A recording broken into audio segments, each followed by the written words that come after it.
Welcome to The Real Deal with Jason Silverman, the podcast dedicated to helping you build the business of your dreams and live the life you always hoped for, with valuable and fun tips and info to make your life easier and more fun. And now, here's your host, a man who sprinkles metal shavings on his breakfast cereal just for fun, Jason Silverman.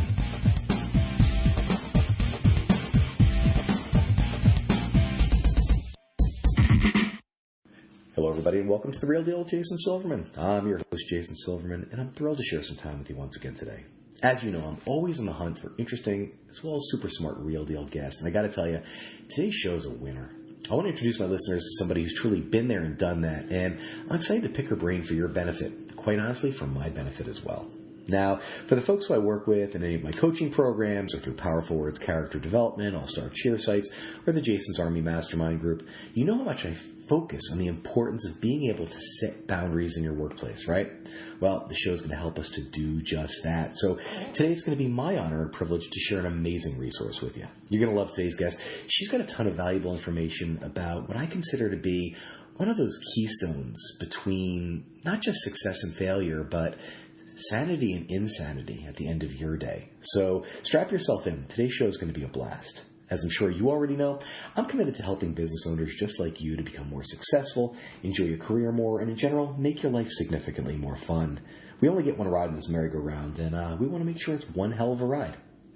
Alrighty, boys and girls, it is now that time. I want you to stop surfing Facebook, put away your phone, your tablet, your dog, your cat, your spouse, your child, anything that might possibly distract you from today's show. You're about to get some great and immediately implementable information, and I don't want you to miss even a second of it. So, before we officially get going, let me give you a little bit of background about our special guest expert today. Kimberly Seltzer is a makeover and confidence expert, therapist and dating coach based in Los Angeles. She utilizes the unique combined use of therapy, in-field date coaching, NLP, and styling to help people with their confidence in dating life. Kimberly helps men and women update and discover their personalized image through wardrobe consultation and assistance in purchasing clothes that fit each body type and lifestyle. She's developed her own wing gal approach with clients doing in-field work, working on body language, first impressions, styling, and communication, and how it impacts confidence and attraction. She's enjoyed opportunities on the radio, TV, and on the web. Kimberly was the 2015 co-host and lead love expert of a traveling dating show, The Great Love Debate. She also frequently co-hosts The Art of Charm, a podcast with Jordan Harbinger, and another one, Full Disclosure, launching soon. You can also see her in a new cable reality dating show, The Romance. Kimberly enjoys speaking and giving seminars, such as being the keynote speaker for Neutrogena National Matchmaking Conferences, eHarmony, and iDate. Kimberly just launched her new annual conference series for men and women, the Makeover Blueprint. She's an advisory board member and dating expert for a newly launched program, XOXY.com. Kimberly is a regular contributor to the Huffington Post, DigitalRomance.com, WorldLifestyle.com, and Your Tango, and is featured in Cosmopolitan Magazine, Ask Men, Fox News Magazine, Redbook, Washington Examiner, and Yahoo Shine. Kimberly, welcome to The Real Deal. I'm thrilled to have you today. Oh, good to be here. So, listen, before we officially get started, for those who haven't had the opportunity and pleasure of meeting you yet or hearing you speak, take a second, if you would. Share your story with our listeners. What are you passionate about? What makes you tick? Who is Kimberly Seltzer? Yeah, who is that masked woman? It's funny. I'm always smiling when people read my bio because it's kind of it's like a mouthful. But really, the reason why I'm so passionate about doing what I do is I love the power of transformation because I had my own story of transformation. So what drives me to do this, why I'm passionate about doing it, is because I've been through it. And, the story goes, the short version is I was this housewife in Chicago, and I thought I was leading a Leave It to Beaver lifestyle, practicing as a therapist. I pick up and I moved to this foreign land called Los Angeles, and I decided to do what all the other LA people do, and that is get a divorce. No, I'm just kidding. Obviously, there were like other issues going on in this little story here. But, I think everybody has a time in their life where there's a fork in the road. Adversity happens and you're trying to figure out what your next move is. And that's where I was.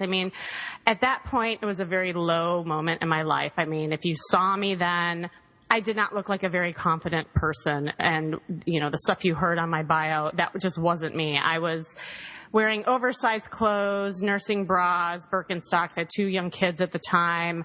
I didn't want to practice as a traditional therapist because if anyone had come to me in that moment, I would have said, you think you have problems? Well, let me tell you. Let me go on the couch for a second and tell you about mine. I was in no way, shape, or form ready to even see the world or deal with the world. And a couple things started happening, and this is really the power of transformation, how my confidence grew so that I created opportunity for myself, is that I lost a bunch of weight. Right. And I didn't even realize that I had because, I was going through all the stress and then I looked at my wardrobe. I'm like, all right, this is not happening. If I'm going out into the world and trying to get a job or attracting a man, this outfit, this muumuu that I'm wearing, that just is not going to cut it. So I went shopping and this woman came up to me and she's like, I can kind of see you in this dress. And she holds up this red dress that looked like 3 sizes too small. And I looked at her with a crinkled nose and I said, that's really sweet of you. It's kind of not me and it's kind of not my size. She looked at me and she says, it kind of is. And it is you. So I'm like, okay. So I slip it on. I look in the mirror and you know what? She was right. I didn't even see me before until that moment when I saw me in that red dress. And so I decided to buy the costume.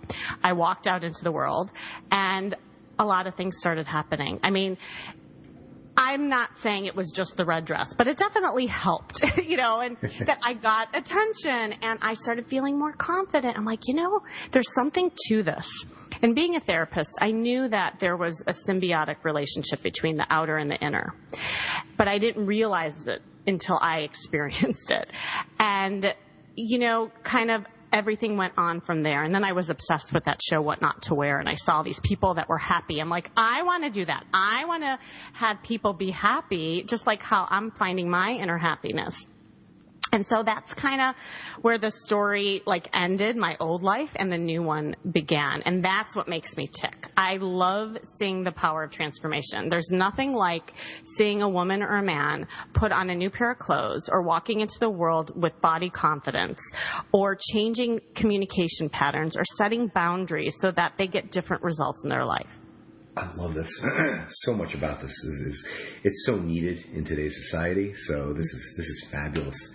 So clearly you have a unique approach in helping people. Tell me more, if you would, about what you do. How do you combine therapy, coaching, and image consulting? It seems like it makes sense, but how do you do it? Yeah, it's interesting because people, when I first was kind of getting into this image consulting things and I was doing makeovers on friends and family, people said, just pick one thing and really cultivate that like a niche and then just do that for your business. But what I was finding is that as I was doing makeovers with people, that there was so much more to it. And, people were having breakdowns in the middle of Bloomingdale's and anxiety attacks. And people started talking about their past and messages they got growing up from their parents or, their peers. And I'm thinking to myself, thank God I'm a therapist. Thank God I'm a therapist. What would I do if I was just a stylist throwing cookie cutter clothes on people? So I realized that for me, in order to really help people, I like to look at them holistically. So after training with the top image consultant here in LA, and really understanding the whole styling piece, and after becoming a dating coach and working with people in the field, in their life, in real time, and drawing upon my experience as a therapist to do an inside-out approach and helping people look and feel their best and break those patterns, that's when it all synthesized. That's when it all came together for me. So when I work with people, I do phone coaching, but I also do these in-person experiences, which is just amazing to me because, one of the frustrations, I'll be honest, as a therapist is that people can talk. Like you and I are talking. We all can talk. People can passively listen. People can intellectually know what they need to do to change. But very few people take that and put that into action. And I love, a lot of your audience out there is into, hands-on stuff. And that's my approach too. I mean, the biggest way to learn and to change patterns is to immerse yourself in real time. So when I take people out, there's instead of just talking about it, I tell people, show me, don't tell me. And so I'll teach them what it looks like to have confident body language and what they're doing and what they're saying, how they're not setting boundaries and they're not letting people earn them and they're not gaining respect as we're talking to people. So for me, when I do the immersion, it's the best way to really overcome some of the things that people get stuck on. That makes so much sense. Really, really does. So you work with many people on, how to show up in a more powerful way. Obviously part of that is being more confident and being able to set boundaries. That's the boundary setting is so, so important to me. So how do you start with them, or how does that work? Well, when we talk about setting boundaries, and there's a lot of people who struggle with that, I call it the nice girl, they're nice guy syndrome.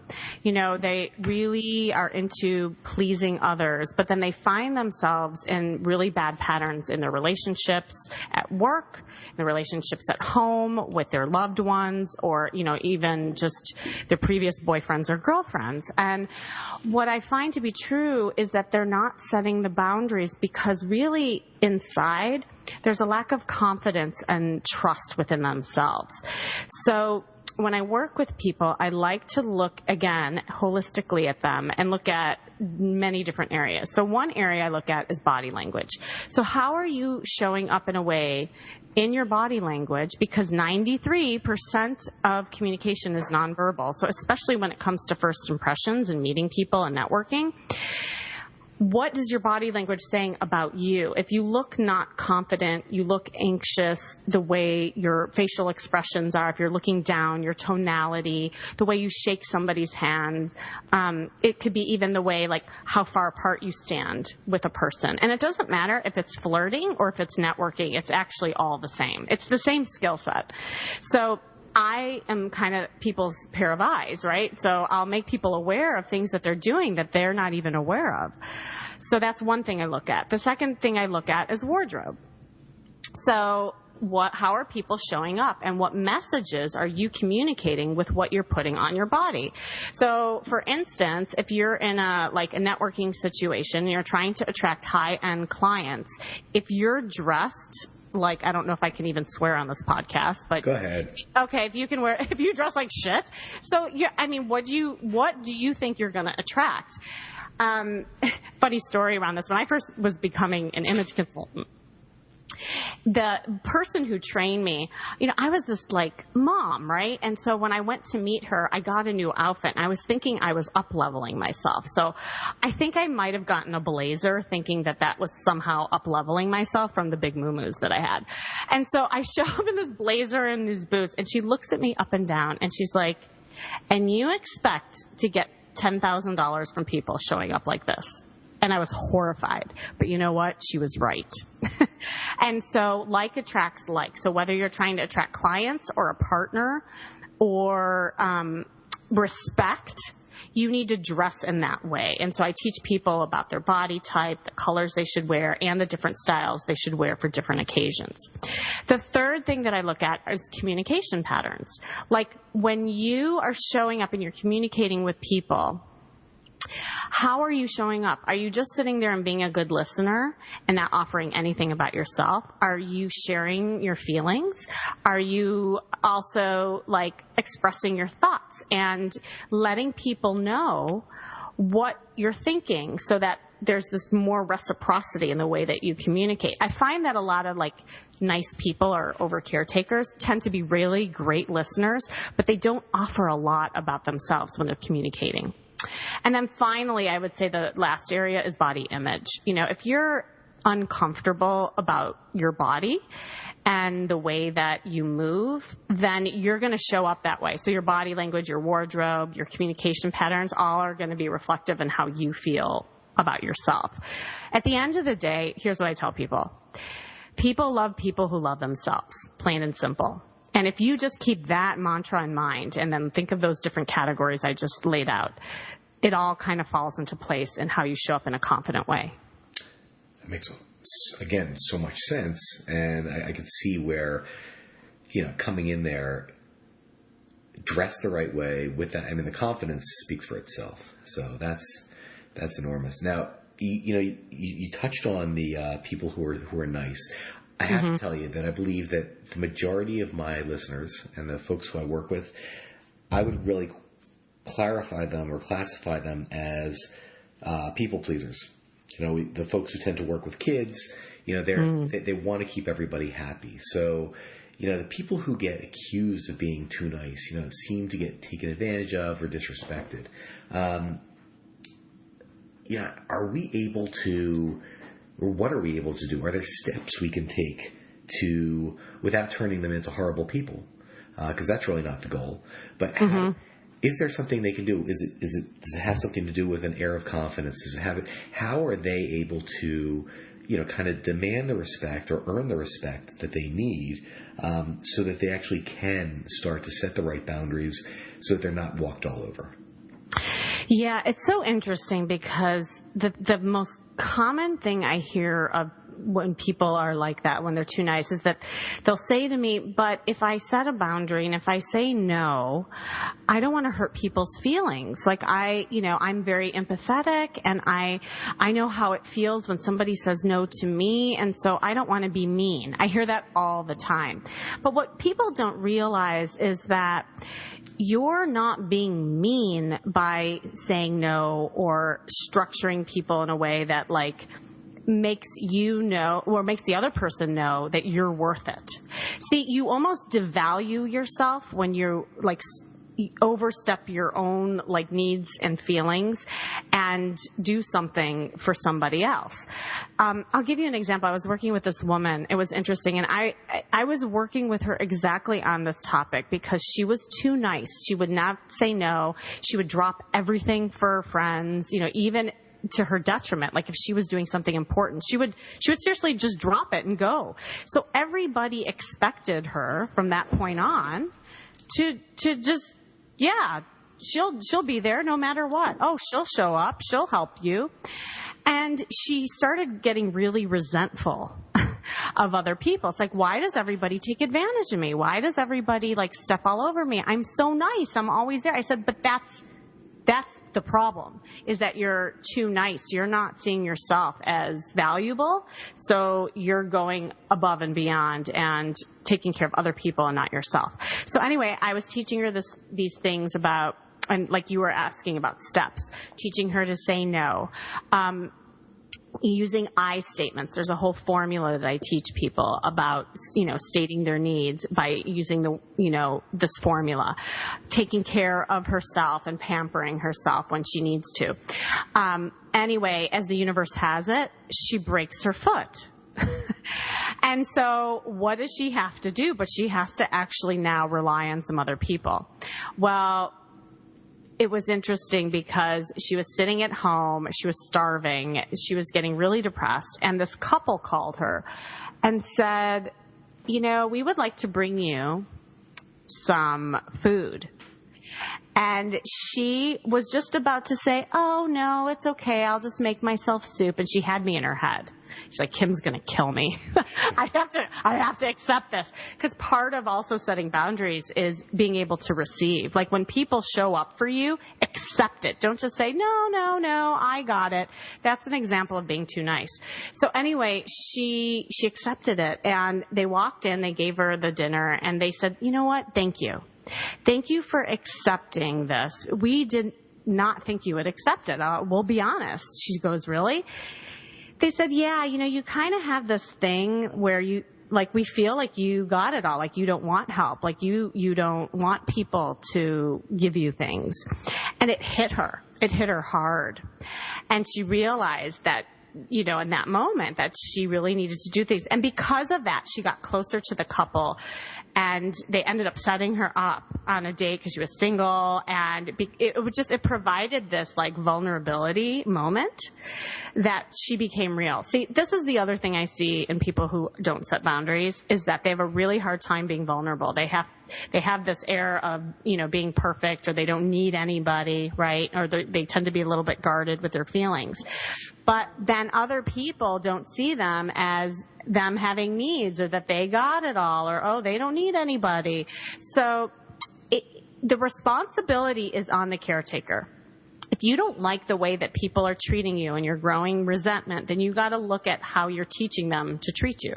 So it all starts with you. And that's what's cool, is that there's a lot of like little things that you can do, like saying no, using the I statement, pampering yourself, so that you can start, setting a precedent with people. I love this. I absolutely love this. This is something that one of my mentors had taught me a while ago, as far as, teaching people like the importance of how much you value your schedule, or you value you, which really changed a lot for me. Between my mastermind groups, between my clients with 5 different companies, between having a life, 2 kids, a wife,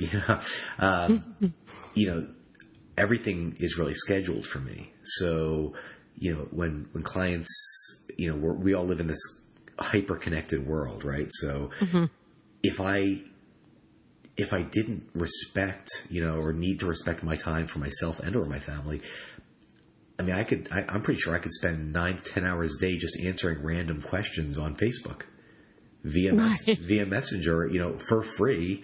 That just doesn't seem like a really good idea. And then how do you get anything done? So I love the fact that, what you're talking about is like being able to say no, and actually being able to set a precedent. But one thing you said really, really stuck out, and that was being able to receive. So is there a first step there? Like, how does somebody get used to, especially from people who are used to taking care of other people all the time, how do we make them comfortable receiving? Yeah. I tell people it really starts with small steps. Like, it's first being aware when people are offering things, because what I notice about caretakers is that they're not even aware of opportunities where people show up for them. And so to really look at your environment, look at the people that are surrounding you, your relationships, and almost like a radio station, kind of tune in to when people are offering you things. And usually they're very small, and people don't even realize that it's something that is an offering, right? So it could be like opening a door for you. It could be like, hey, can I open that can for you? Or, oh, you know what? Why don't you go to lunch, at work, and I'll take, the rest of the 15 minutes to finish up here. It's little things like that actually add up. And the more you're able to say, thank you so much. Yeah, actually that would be great. And try, accepting little things and see how it feels. Part of it is that because you're so used to doing everything yourself and doing things for other people, you don't even know what it's like to have things done for you. And in fact, most people say that it's uncomfortable. They don't even like it. They feel weird. They feel like, oh my God, no, it's okay. I got it. I hear that all the time.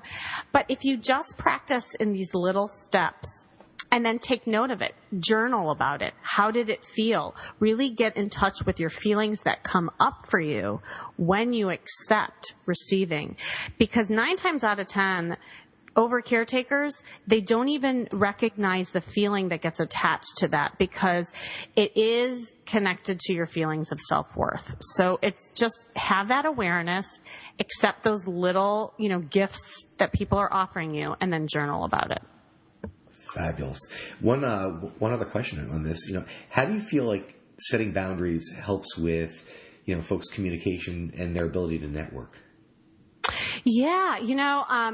Again, I think it's kind of along the lines that you said. It's, letting people know your schedule and when somebody can get a hold of you. It's, when you give somebody your card, or it could be like, here, the best way to get a hold of me is somebody who doesn't set boundaries, just be like, oh yeah, you can contact me whenever. Call me anytime and you'll pick up, or just do everything. And you again, you might be really busy, but then you see the number come through and you pick it up, And so it's also empowering yourself, because when you show up with confidence and you set boundaries and you communicate directly to people in a way that people feel comfortable but also respect you, then that's a powerful thing, and you'll be seen as more powerful. one thing that I hear a lot is like people want to learn how to like have that magnetism when they walk in a networking situation where people are listening to them and respecting them. If you let people know that your time is valuable, how to get a hold of you, what you do and what you can't do for them. But also be vulnerable, authentic, tell stories, be open with your feelings. It's that kind of combination that seems to be the magic bullet when you're networking. Huh. You know, it's interesting. One of the best lines I ever learned was letting folks know, listen, here's my number. Please understand that I never pick up calls that are unscheduled. But by all means, you have my number on file. Best way to get in touch with me is to go straight through my assistant. She will set you up with a phone call. And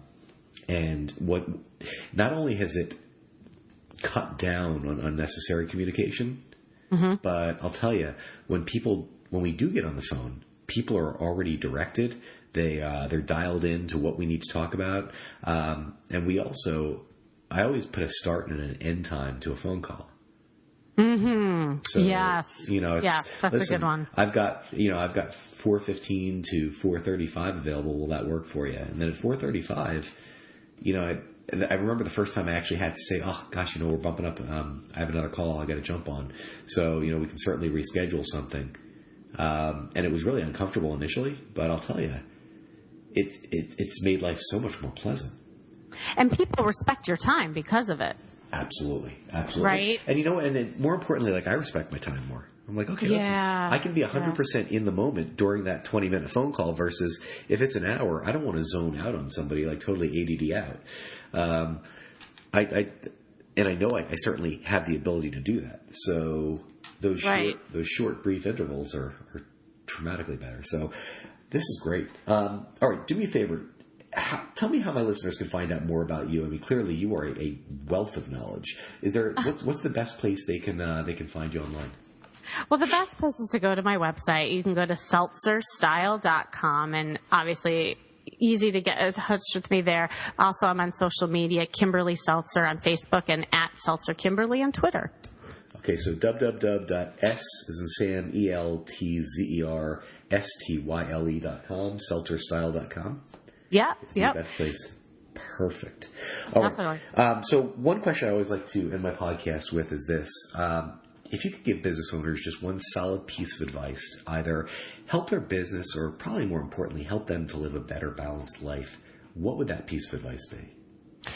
I'll leave you with this metaphor on that note, is that if you guys can all imagine that you're a pitcher of water and that you have all these other glasses to fill, and it could be a glass of your business, it could be a glass of your relationships, it could be a glass of your partner, whatever it is. If your pitcher is empty, what good are you going to be? You will have nothing to pour into those other glasses. And I find that when people become imbalanced, they're dry in their pitcher and they keep trying to pour and pour and pour, and it backfires.